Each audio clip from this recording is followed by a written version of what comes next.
जब देश में मोदी विरोध के नाम पर बने गठबंधन के लोग भाग रहे हों इधर उधर, तो फिर यह क्यों ना माना जाए कि नरेंद्र मोदी रिकॉर्ड तोड़ जीत की तरफ बढ़ रहे हैं 2024 में। लेकिन बात सिर्फ रिकॉर्ड तोड़ जीत की नहीं, नरेंद्र मोदी का टारगेट इससे भी बड़ा है और यह टारगेट है 400 पार का, जिसके बारे में आप पहले से सुनने तो लगे हैं। लेकिन क्या 400 पार अचीव करना मुमकिन है नरेंद्र मोदी के लिए?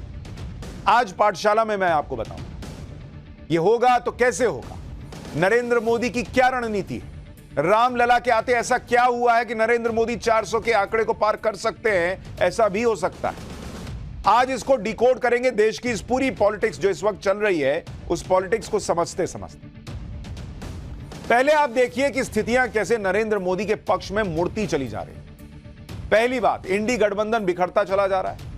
नीतीश कुमार चले गए, ममता, केजरीवाल, अखिलेश सब अलग अलग रास्ते पे चल रहे हैं। इंडी गठबंधन कहने को रह गया जो बना ही था नरेंद्र मोदी को हराने। दूसरी बात, एनडीए का कुनबा बढ़ता जा रहा है। अब नीतीश कुमार आ गए, अकाली वाले कभी भी आ सकते हैं, यह भी कहा जा रहा है।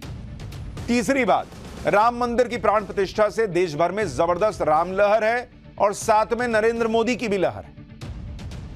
आप संयोग देखिए कि जब से रामलला की प्राण प्रतिष्ठा हुई तब से कैसे पीएम मोदी के पक्ष में अजब संयोग बनता चला जा रहा है। आप याद है आपको 22 जनवरी को प्राण प्रतिष्ठा हुई, उसके बाद से आप देखिए एक हफ्ते के अंदर क्या क्या नहीं हो गया। फिर मैं आपको आंकड़े बताऊंगा। 23 जनवरी को, 22 तारीख को प्राण प्रतिष्ठा हुई, 23 जनवरी को ममता बनर्जी ने ऐलान कर दिया कि बंगाल में वो अकेले लड़े, यानी बंगाल में पूरा गठबंधन मिल जाएगा, नरेंद्र मोदी को हराएगा। वो मामला ही रामलला के आते सेट हो गया, खत्म। नरेंद्र मोदी के खिलाफ मिलकर ये लोग नहीं लड़ पाएंगे, ममता बनर्जी ने 23 को कह दिया। 23 जनवरी को ही भगवंत मान ने कहा कि पंजाब में आम आदमी पार्टी अकेले चुनाव लड़ेगी, तो वहां भी मामला इंडी गठबंधन का बिगड़ गया रामलला के आते ही। 26 जनवरी को राहुल की यात्रा को बंगाल में कुछ हिस्सों में इजाजत नहीं मिल पाई, तो पब्लिक ने वो भी देख लिया कि बॉस क्या ये लोग सहयोगी हैं। राहुल गांधी की यात्रा बंगाल में ही कई जगहों पे इजाजत नहीं मिली। अब आप बताइए, ये बीजेपी शासित राज्य में हो जाता तो ये लोग कहते कि लोकतंत्र खत्म हो गया। 28 जनवरी को बिहार में सरकार ही गिर गई। वो सरकार जिसके एक वक्त शिक्षा मंत्री जो थे, उन्होंने रामचरितमानस को लेकर क्या क्या नहीं कहा। तेजस्वी यादव ने कहा था कि पैर टूटेगा तो अस्पताल जाइएगा कि मंदिर जाइएगा। अब तो सरकार गिर गई, अब कहां जाइएगा बॉस। और नीतीश कुमार एनडीए में चले आए। 29 जनवरी को कांग्रेस ने कह दिया कि अखिलेश से मिली 11 सीटें यूपी में अभी फाइनल नहीं। 22 तारीख को आप देखिए रामलला आए हैं और एक हफ्ते के अंदर नरेंद्र मोदी के विरोधी जो हैं वो तहस नहस होते जा रहे हैं। अब ये संयोग है या क्या है पता नहीं, लेकिन ये हो रहा है। और ये बात प्रधानमंत्री मोदी भी जानते हैं कि उन्होंने जो 400 प्लस का टारगेट सेट किया है वो कहने में तो बहुत ज्यादा है बॉस। 400 प्लस कोई मामूली बात है। ये वैसे है कि आप T20 में कह रहे हैं कि हम 300 मारेंगे। अरे बॉस, मारने को मार दीजिएगा, लेकिन इतना आसान नहीं है T20 में 300 मारना। वैसे ही 400 प्लस सीट लाना पॉलिटिक्स में इतना आसान नहीं है। छोटे मोटे चैलेंज तो पीएम मोदी हालांकि लेते भी नहीं है। पीएम मोदी का 400 प्लस का टारगेट कितना प्रैक्टिकल है और इसके लिए क्या क्या माहौल बन रहा है, इस टारगेट को पूरा होने के कितने चांसेस हैं, हमने इसको जरा एनालाइज किया और आज इसीलिए आपके सामने सारी बातें सिलसिलेवार ढंग से रखूंगा। आपको भी समझ में आएगा कि देश में क्या चल रहा है। देखिए, अगर बीजेपी को, नरेंद्र मोदी को 400 प्लस का टारगेट पूरा करना है तो उसकी यह भी कोशिश रहेगी कि वो ज्यादा से ज्यादा सीटों पर अपने उम्मीदवार उतारे, क्योंकि जितने ज्यादा सीटों पर वो अकेले लड़ेगी बीजेपी, उतने ही उसके जीतने के चांसेस रहेंगे। अभी ऐसी खबरें हैं कि बीजेपी इस बार अपना सियासी इतिहास में सबसे ज्यादा सीटों पर चुनाव लड़ने जा रही है। साल 2014 में बीजेपी ने 543 में से 427 सीट पर अपने कैंडिडेट उतारे थे और उसे 282 सीटों पर जीत मिली थी। 2019 में बीजेपी ने 436 सीट पर उम्मीदवार उतारे और 303 सीट जीती। यानी बीजेपी ने 2014 के मुकाबले 2019 में 9 सीटों पर ज्यादा चुनाव लड़ा और 2014 के मुकाबले 21 सीटें उसे ज्यादा आई। 5 साल के एंटी इनकम्बेंसी के बावजूद, यानी 1 सीट पर एक्स्ट्रा लड़े तो करीब 2 सीट ज्यादा जीते। इस पैटर्न से यह पता चलता है कि जितनी ज्यादा से ज्यादा सीटों पर बीजेपी खुद अपने चुनाव लड़ती है, उतना ही उसे फायदा होता है। और इसीलिए ऐसी खबरें हैं कि इस बार बीजेपी 475 से लेकर 500 सीट तक पर अपने उम्मीदवार उतार सकती है। और अगर पिछले 2 चुनाव का पैटर्न देखें तो 500 प्लस 400 प्लस का टारगेट मुश्किल लग सकता है, लेकिन बॉस ये असंभव नहीं है। और मैं ये क्यों कह रहा हूं, अभी आपको पूरा फैक्चुअली आंकड़े के जरिए बताऊंगा। और ये पाठशाला की एक्सक्लूसिव रिपोर्ट है बॉस। आप देखिए किस तरह से समीकरण बन रहे हैं, क्या गणित है। आज पूरा आपको मैथ्स की क्लास में समझाऊंगा। अब यह समझिए कि पीएम मोदी ने लोकसभा चुनाव के लिए जो 400 प्लस का टारगेट रखा है, उससे अभी बीजेपी कितनी दूर है और कितनी पास।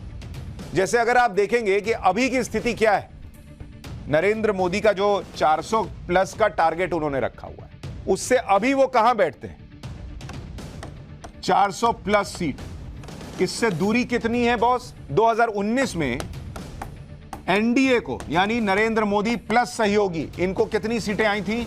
353 सीटें। तो 350 तो एनडीए पहले ही पार कर चुका है। अभी मौजूदा ताकत कितनी है?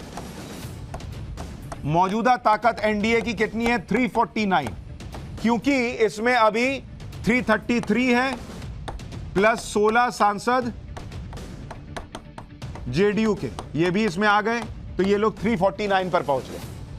अगर ये मान लिया जाए कि एनडीए 2019 के प्रदर्शन को दोहराने में कामयाब रहेगी, तभी भी 400 प्लस के टारगेट से, यानी ये जो 400 प्लस का टारगेट है, इससे अभी भी आप मान के चलिए कि यही अगर इन्होंने अचीव भी कर लिया तो -51, यानी इसमें अगर आप 51 जोड़िएगा तब ना 400 होता है बॉस। तो अभी 51 सीट कहां से आएगी? इसकी भरपाई करने के लिए बीजेपी ने जो रणनीति बनाई है, उसमें उन सीटों पर भी फोकस है जहां बीजेपी नंबर 2 पर रही।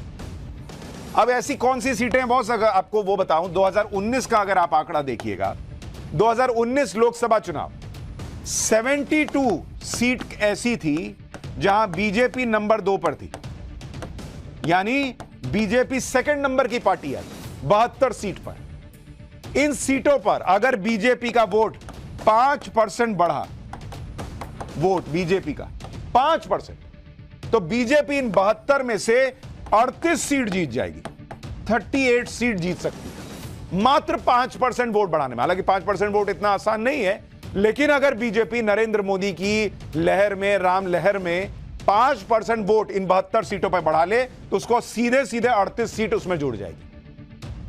अब अगर इस 38 को यहां 349 में जोड़िए तो 349 प्लस 38, तो ये कितना बैठता है? 387 बॉस, यानी 387 तो ऑलरेडी होता हुआ दिख सकता है, बस 5% वोट शेयर इधर उधर।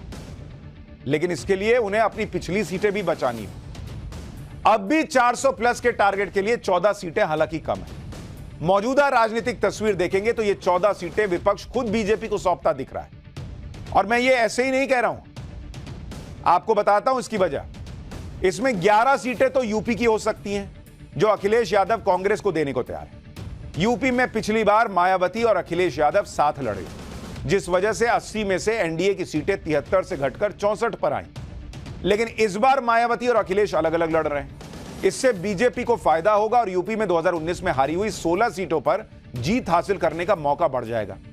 ऊपर से उत्तर प्रदेश में राम लहर है, तो 80 में से 75 से 80 के बीच बीजेपी को सीट आ जाए तो कोई बहुत बड़ी बात नहीं है। तो 10-11 सीट तो उधर ही बढ़ सकती है।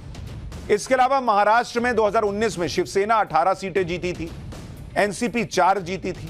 लेकिन इस बार शिवसेना और एनसीपी दोनों पार्टियों का बड़ा गुट बीजेपी के साथ आ गया है। भाई वो शिंदे वाला गुट इधर आ गया, अजीत पवार वाला भी आ गया, तो इसका फायदा चुनाव में एनडीए को मिल सकता है। 2019 में एनसीपी बीजेपी के साथ एनडीए में नहीं थी, फैक्टर भी एनडीए के पक्ष में जाएगा। यानी महाराष्ट्र जहां बड़ी संख्या में सीटें हैं, 40 प्लस सीटें हैं, वहां पर भी बीजेपी के लिए काम आसान हो रहा है। इसके अलावा इंडी गठबंधन की कमजोरी का फायदा बीजेपी को मिल सकता है।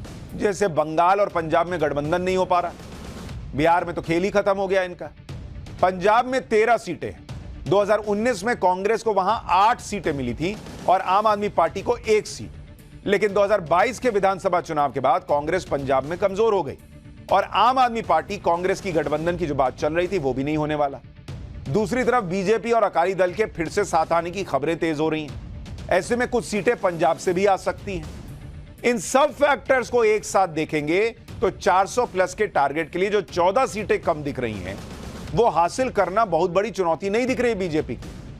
राम मंदिर का माहौल और देश की बेहतर आर्थिक स्थिति होने की वजह से पीएम मोदी के सामने कोई सत्ता विरोधी भयंकर लहर भी अभी नहीं दिख रही। बीजेपी ने इस बार 50% प्लस वोट शेयर का भी टारगेट रखा है कि भाई 400 सीट लानी है और 50% से ज्यादा वोट लाना है। वोट शेयर का गणित क्या कह रहा है वो भी आपको दिखाता हूं, उससे भी आपको समझ में आएगा कि भाई बीजेपी कहां पहुंच सकती है, नरेंद्र मोदी कहां पहुंच सकते हैं। 50% प्लस वोट शेयर, यह दूसरा टारगेट है नरेंद्र मोदी का। 400 से ज्यादा सीट, 50% से ज्यादा वोट। 2019 में क्या हुआ था भाई, यह बीजेपी के लिए बता रहा हूं आप। 2019 में 224 सीट जीती बीजेपी ने, और 224 सीटें ऐसी थी जहां पर 50% प्लस वोट बीजेपी को आया था, वोट मिला था बीजेपी को। 224 में से सीटें ऐसी थी बीजेपी की 2019 में जहां पर 50% से ज्यादा वोट आया था, यानी 48 सीट बहुमत से कम। 2014 में यह सीट कितनी थी ऐसी जहां 50% वोट आया था बीजेपी को? 136 सीट ऐसी थी जहां 50% प्लस वोट बीजेपी को था। 136। तो आप देख रहे हैं कितना मैसिव जंप आया जहां बीजेपी 50% से ज्यादा वोट हासिल कर पाई। 136 2014 में, वो बढ़ के 224 हो गया, यानी प्लस 88 सीट, 88 सीट बढ़ गई। और अभी तो राम लहर है। अब यह देखिए कि बीजेपी का वोट शेयर बढ़ेगा तो उसकी सीटें कैसे बढ़ेंगी, यह भी आपको देखना चाहिए। वोट परसेंट बढ़ेगा तो कितनी सीट बीजेपी को, यह भी आपको बता देता हूं, पूरा कैलकुलेशन यह बीजेपी का बता रहा हूं। कितनी सीट 2014 में बीजेपी का शेयर कितना था? 30%, 1% वोट मिला था बीजेपी। और 2019 में कितना था बीजेपी का वोट शेयर? 2019 में बढ़कर 37.4% वोट शेयर हो गया था बीजेपी का। यानी 2019 में 2014 की तुलना में बीजेपी को कितना वोट प्लस बढ़ा? 6.4% बीजेपी का वोट शेयर बढ़ गया था। 6%, 6.5%। यानी अगर 2019 के रिजल्ट का हम एनालिसिस करें तो हर 1% वोट बढ़ने पर बीजेपी की सीटें भी कितनी बढ़ेंगी वो आपको बताता हूं। क्योंकि 2019 में बीजेपी को सीट कितनी आई थी? 303। ये 303 सीट बीजेपी को आई। तो अगर इसको आप कैलकुलेट कीजिए कि बीजेपी का 1% वोट शेयर बढ़ता है तो उसकी कितनी सीटें बढ़ती हैं, और इसको अगर आप 2024 के लिहाज से देखना शुरू कीजिए तो अगर बीजेपी का 1% वोट बढ़ा तो बीजेपी को कितनी सीट आएगी आपको पता है? बीजेपी को आएगी 310 सीट। 1% वोट भी अगर बीजेपी का इस बार के चुनाव में बढ़ गया। लेकिन अगर बीजेपी का वोट शेयर 2% बढ़ा तो बीजेपी की सीटें बढ़कर 316 हो जाएंगी। अगर बीजेपी का वोट प्रतिशत 3% बढ़ा तो बीजेपी का सीट जो है, बीजेपी की सीटें 323 पर पहुंच जाएंगी। अगर बीजेपी का वोट शेयर 4% बढ़ा तो बीजेपी को 334 सीट मिल जाएगी बॉस, 334 अकेले अपने दम पर। और अगर बीजेपी ने 5% का गेन अगर वोट शेयर में कर लिया तो बीजेपी 342 सीट पर पहुंच सकती है। यह आंकलन है 342 अगर 5%। और आप देखिए पिछले ही चुनाव में बीजेपी 6.5% का गेन कर चुकी है 2014 के मुकाबले। 2019 में बीजेपी को 37.5% के करीब वोट मिला। अगर इसमें हम ये 5% जोड़ दें तो बीजेपी करीब कितने वोट शेयर पे पहुंचती है? 43.4%। यानी 50% का जो टारगेट है उससे बीजेपी अभी भी करीब 6.5% वोट शेयर कम है। और यह आज तक किसी को नहीं मिला है 50% वोट शेयर। 1984 में कांग्रेस को 48% वोट मिला था। लेकिन आपके मन में भी सवाल होगा कि अगर बीजेपी को 50% वोट मिल गया तब कितनी सीटें आएंगी? 50% वोट अगर बीजेपी को मिला तो बीजेपी की सीटें कितनी आएंगी? सीटें कितनी आएंगी आपको पता है? बीजेपी गेस कीजिए। कैलकुलेशन के हिसाब से अभी बीजेपी 37.5% के आसपास। 50% के लिए उसको 12.6% वोट शेयर और चाहिए, जो इतना आसान नहीं है। लेकिन अगर यह हुआ तो आपने देखा कि 5% वोट बढ़ने पर बीजेपी की सीटें 303 से बढ़कर 342 हुई, यानी 39 सीट का इजाफा हुआ, जो भी आपको पहले मैं दिखा रहा था। आसान भाषा में कहिएगा तो बीजेपी का 1% वोट बढ़ने पर करीब 7 से 8 सीट का इजाफा होता है।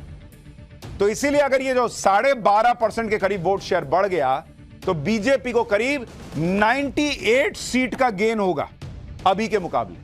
और बीजेपी के 98 गेन का मतलब है 303 plus 98 is equal to 401 seat, यानी बीजेपी 400 का आंकड़ा पार कर जाएगी अगर उसको 50% वोट शेयर मिल गए। और उस 50% वोट पाने के लिए बीजेपी को यह 12.6% का गेन करना होगा। तो यह इतना आसान नहीं है, लेकिन यह नामुमकिन भी नहीं है, क्योंकि जिस व्यक्ति की हम बात कर रहे हैं वो व्यक्ति है नरेंद्र मोदी। पीएम मोदी की रणनीति को देखकर यही लग रहा है कि अगर वो अपने टारगेट को पूरा करने के लिए उस पर काम कर रहे हैं। दूसरी तरफ इंडी गठबंधन है, जिसमें नीतीश कुमार के एग्जिट के बाद सब सन्नाटे में। अब तो ऐसा माहौल हो गया है कि कब कौन इंडी गठबंधन छोड़ दे, लोग इसी पर शर्त लगा रहे हैं। जैसे अब ये कयास लग रहे हैं कि नीतीश कुमार के बाद क्या अगला नंबर अरविंद केजरीवाल का है, क्योंकि पंजाब में आम आदमी पार्टी ने पहले ही अकेले लड़ने का ऐलान कर दिया। अब अरविंद केजरीवाल ने हरियाणा की एक रैली में विधानसभा चुनाव अकेले लड़ने का ऐलान कर दिया। यह ऐलान ऐसे वक्त में हुआ जब आम आदमी पार्टी और कांग्रेस के बीच लोकसभा चुनाव को लेकर सीट शेयरिंग पर चर्चा चल रही। राजनीति की भाषा में इसे प्रेशर टैक्टिक्स भी कहते हैं, यानी अरविंद केजरीवाल ने एक तरह से कांग्रेस को यह संकेत दे दिया कि वो सीटों की सौदेबाजी में नरम नहीं पड़ने वाले भाई, वरना इस तरह के ऐलान की अभी क्या जरूरत। हरियाणा में इस साल विधानसभा तो चुनाव है नहीं, लेकिन पहले लोकसभा चुनाव है। इस साल मतलब इस साल ही चुनाव है, लेकिन पहले तो लोकसभा चुनाव है ना भाई, फिर विधानसभा चुनाव है। हालांकि अरविंद केजरीवाल ये कह रहे हैं कि हरियाणा में लोकसभा चुनाव तो इंडी गठबंधन के बैनर तले ही लड़ेंगे। अब सोचिए, मार्च अप्रैल में अरविंद केजरीवाल और कांग्रेस साथ में मिलकर हरियाणा की जनता से वोट मांगेंगे, और फिर अप्रैल के बाद विधानसभा चुनाव में यही दोनों पार्टियों के नेता मंच पर एक दूसरे को कोसेंगे। पब्लिक बेवकूफ बैठी है। अरविंद केजरीवाल ने इसकी शुरुआत भी कर दी। हरियाणा के जिंद में अरविंद केजरीवाल ने बिना नाम लिए कांग्रेस पर हमला भी बोला। सुनिए एक बार केजरीवाल को। कि हरियाणा के अंदर लोग इतने दुखी हैं सारी पार्टियों से। 75 साल में सारी पार्टियां देख ली, ये वाली पार्टी भी देख ली, ये वाली पार्टी भी देख ली, वो वाली पार्टी भी देख ली। सारी पार्टियों ने अपना घर भरने के सिवा कुछ नहीं करा जी, केवल अपना घर भरा, इतने पैसे कमा लिए, 7 पुश्ते इनकी घर बैठ के खाएंगी। आज लोगों को एक ही पार्टी पे भरोसा हो रहा है, आम आदमी पार्टी पे। इंडी गठबंधन का बुरा वक्त जैसे खत्म ही नहीं हो रहा, ऐसा लग रहा है जैसे इस गठबंधन का बुरा वक्त तो अभी शुरू हुआ है। जम्मू कश्मीर में इंडी गठबंधन के लिए बुरी खबर आई। फारूक अब्दुल्ला इंडी गठबंधन के साथ मिलकर नरेंद्र मोदी को हराने का प्लान बनाते रहे। वहां उनकी पार्टी में कई नेता एक साथ बीजेपी में शामिल हो गए। नेशनल कॉन्फ्रेंस की टॉप लीडरशिप में शामिल नेता रविवार को बीजेपी में शामिल हो गए। पाला बदलने वाले नेताओं में नेशनल कॉन्फ्रेंस के वरिष्ठ नेता और कठुआ जिला अध्यक्ष संजीव खजूरिया शामिल हैं, जो पिछले 32 साल से पार्टी से जुड़े हुए थे। संजीव खजूरिया के साथ नेशनल कॉन्फ्रेंस के कई नेता और कार्यकर्ता भी बीजेपी में चले गए। इतने लंबे वक्त तक नेशनल कॉन्फ्रेंस से जुड़े रहने के बाद बीजेपी ज्वाइन करने वाले संजीव खजूरिया ने कहा कि नरेंद्र मोदी की कल्याणकारी योजनाओं से लोगों को ग्राउंड पर बहुत फायदा हो रहा है और मोदी की लीडरशिप से प्रभावित होकर ही वो बीजेपी में आए। यानी आप देखिए कैसे माहौल बनता जा रहा है नरेंद्र मोदी के लिए कि वो 400 सीट के करीब पहुंचे।